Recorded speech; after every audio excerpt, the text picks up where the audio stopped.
Olá pessoal, sejam todos bem-vindos ao canal Eu Sou Genial. Hoje nossa aula será sobre análise imediata ou separação de misturas. E estou aqui diretamente do laboratório para melhor interagir com vocês. Vamos lá?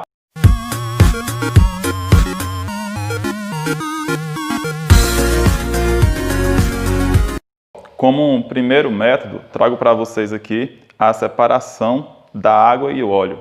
Veja, nós temos aqui uma mistura entre dois líquidos immiscíveis, né? Ou seja, dois líquidos que tendem a não se dissolver um no outro. E aqui nós vamos separá-los através do funil de separação. Lembrando que nós temos outros métodos, até mais caseiros, mais grosseiros. Se, por exemplo, eu pegar uma seringa, né, seringa de injeção, claro que com maior cuidado, e eu introduzir a agulha atravessando o óleo até chegar na parte da água e eu puxar, eu consigo retirar a água e separá-la do óleo. É um processo bem mais caseiro. Mas aqui, ó, veja bem, no funil de separação ou funil de bromo, eu tenho uma válvula a qual, ao abrir, é esperado que a parte mais densa vai escoando até cair no recipiente. Mas observe que apenas goteja ou às vezes nem sai nada. Isso porque nós temos um diferencial de pressão. Então eu vou abrir essa válvula aqui, ó, para tentar igualar a pressão. E aí observe que a parte mais densa, que no caso é a água, começa a escoar pelo funil. E aí quando chegar na vez do óleo, é só eu fechar a válvula. Por exemplo aqui, ó, pronto. E aqui eu consigo ter em um becker ou em um recipiente qualquer a água e aqui no funil o óleo.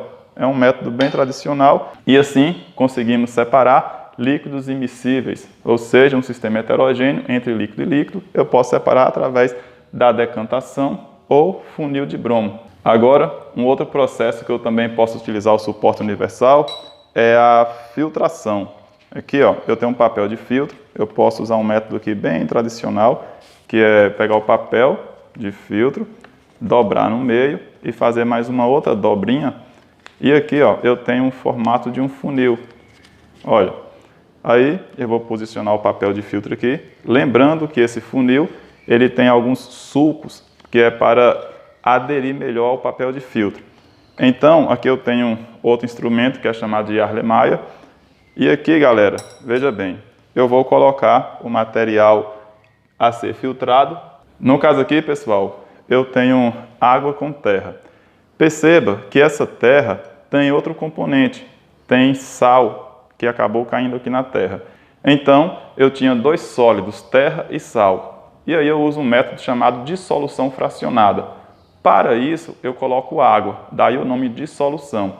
Nesse caso aqui, o sal dissolve na água e a terra não.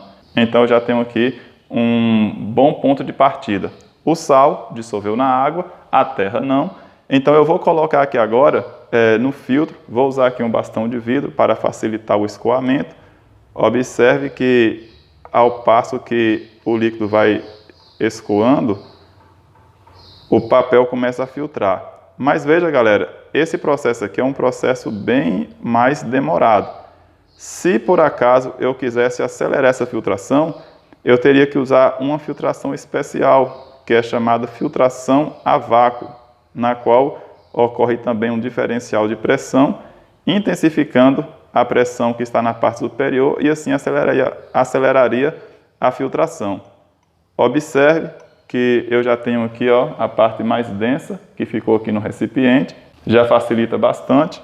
Aqui no papel de filtro, eu ainda tenho, só mostrar para vocês, aqui no papel de filtro ainda tem um material sendo filtrado, e pouco a pouco vai gotejando e separando em si a mistura entre terra e sal através da água. Agora, essa mistura que está caindo aqui no Erlenmeyer contém água e sal. E agora eu vou separar a água do sal. Pessoal, eu transferi para esse tubo de ensaio a mistura de água e sal. E aí eu posso separar por um processo também mais tradicional. Só que nesse método eu não recupero o líquido, eu só recupero a parte sólida. Então eu tenho aqui uma lamparina, no caso aqui é uma lamparina a álcool. Veja que eu vou pôr fogo E agora, o tubo de ensaio vai começar a ser aquecido aqui na lamparina. Só que, pessoal, quando fizer isso em presença de outras pessoas, jamais aponte a borda do tubo de ensaio para alguém, porque ocorre em algumas ocasiões o respingo desse líquido. E se for um líquido já em ebulição, pode provocar queimadura. Em um laboratório, você também procura sempre apontar para a parede ou para algum local que não tenha tanto perigo. Com o passar do tempo, essa água começa a ebulir, começa a entrar em ebulição, e aí, ao passo que ela vai evaporando, o sal começa a cristalizar ou precipitar aqui dentro do tubo de ensaio. Ou seja, a parte que tem um ponto de ebulição menor, que no caso é a água, vai vaporizar e o sal acaba ficando aqui. Pessoal, quando começar a sentir uns estalos no tubo de ensaio, é sinal de que praticamente já vaporizou tudo. Olha, pessoal, como ficou o papel de filtro. A parte sólida, que não dissolveu na água, acabou ficando retida aqui. Pessoal, nós temos aqui o chamado Kitasato, é um recipiente de vidro bem reforçado. Tenho aqui também um funil de porcelana, perceba que ele tem vários furinhos. E aqui, ó, a gente faz um encaixe. Veja que eu tenho aqui um suporte de borracha para vedar e não deixar ocorrer troca de pressão por aqui. E aqui, galera, eu coloco o papel de filtro com o material a ser filtrado e veja, o material pouco a pouco vai sendo filtrado, como a gente viu no funil de separação comum. E aí, aqui eu tenho um orifício por onde eu posso colocar um dispositivo para sugar o ar que está aqui dentro. Sugando o ar que tem aqui dentro, a pressão que está aqui fora acaba sendo maior do que a pressão aqui de dentro. Isso faz com que o material aqui seja forçado a filtrar mais rápido. E assim, eu chego ao meu resultado muito mais depressa. A esse tipo de filtração, damos o nome de filtração a vácuo. Pessoal, aqui eu tenho serragem, ou pó de serra. Veja, se por um acaso isso aqui estiver misturado com outro sólido que dissolve em água, como sal, por exemplo, ou açúcar, e caso a pessoa queira separar o pó de serra do açúcar, do sal, é só pôr água, semelhante ao que a gente fez agora há pouco, com a terra e sal que estavam misturados. Aí, o pó de serra, como é menos denso que a água, ele acaba flutuando. É um processo que também chamamos de flotação. E aí a gente pode recolher a parte que está sobre a água, deixando assim apenas a água com sal. E dessa forma, a gente obtém o sólido desejado, só não recupera a água. Um método também bem tradicional e um pouco rudimentar é a separação magnética. Eu tenho aqui uma mistura de pó de ferro ou limalha de ferro e enxofre. Neste caso aqui, ó, eu posso pegar, por exemplo, um ímã e passar sobre essa mistura. Observe que toda a parte do ferro vai sendo atraída pelo ímã. Aqui ainda fica vestígios, aí eu posso mexer com bastão de vidro para facilitar a separação, ao passo que o pó de ferro vai sendo atraído pelo ímã. E desse modo, pouco a pouco, eu consigo uma separação mais pura entre o ferro e o enxofre.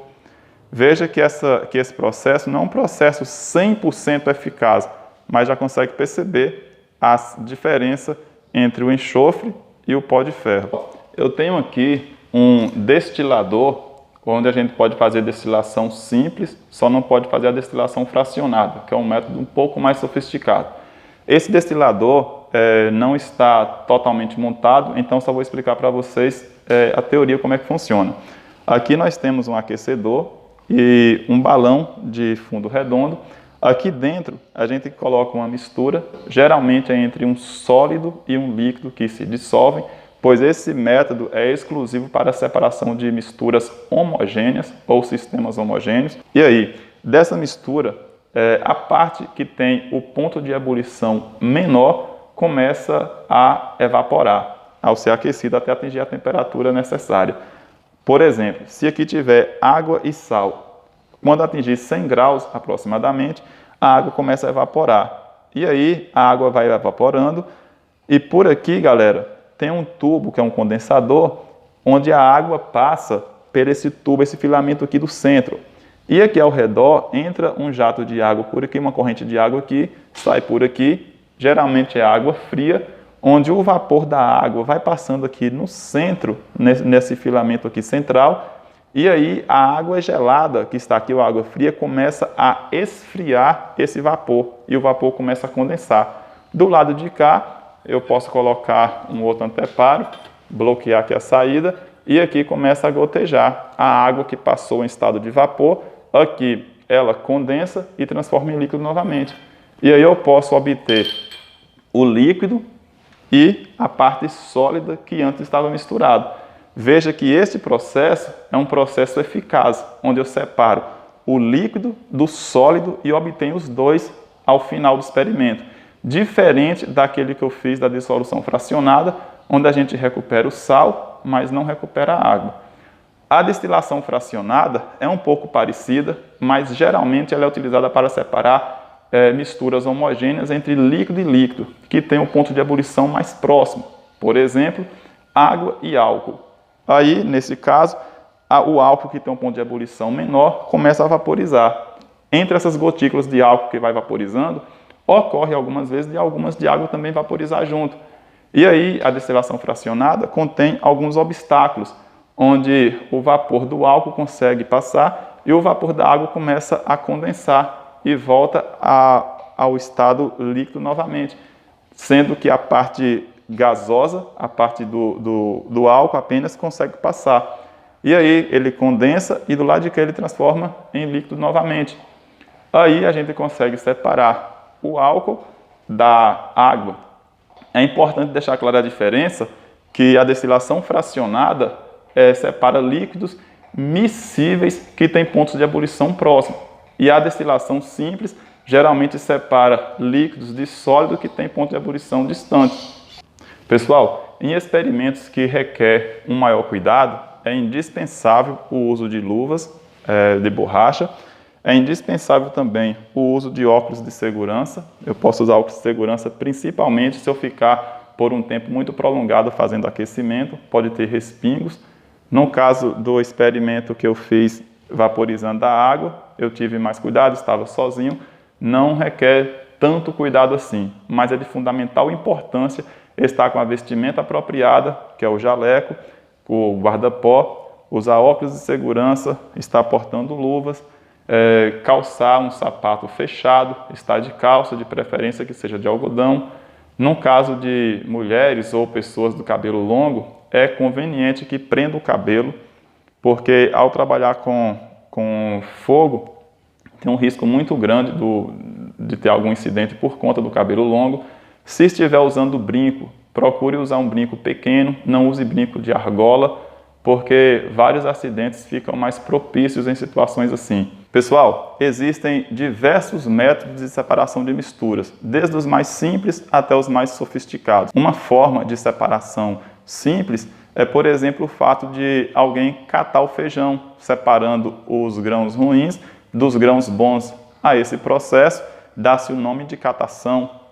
Existia um processo mais antigo chamado levigação, que era para separar o ouro das pedrinhas ou da sujeira encontrada nos rios, onde infelizmente se usava mercúrio, um grande poluidor. O mercúrio aderia ao ouro. Como o mercúrio é muito denso, ele acabava depositando no fundo da bateia, que é uma espécie de bacia, geralmente feita de madeira, e aí colocava-se contra a correnteza passava ali na bateia, levando os grãos menos densos, deixando em si o ouro grudado no mercúrio. Depois era só polir aquilo ali, ou então aquecer até o mercúrio vaporizar, retirando assim o ouro. O aspirador de pó também é um exemplo de separação, de mistura entre sólidos, e existem diversos outros métodos. Eu trouxe para vocês os mais comuns, são os mais frequentes em provas do Enem e demais vestibulares. Pessoal, espero que tenha gostado da aula. Se gostou, deixa aquele joinha, isso incentiva demais a eu continuar produzindo material desse tipo. Não esqueça de se inscrever no canal, caso não seja inscrito. Divulgue para o máximo de contatos possíveis e eu agradeço. Pessoal, na descrição desse vídeo tem um exercício, tentem resolver, eu trago depois a correção para vocês. Valeu, galera, um forte abraço, tchau!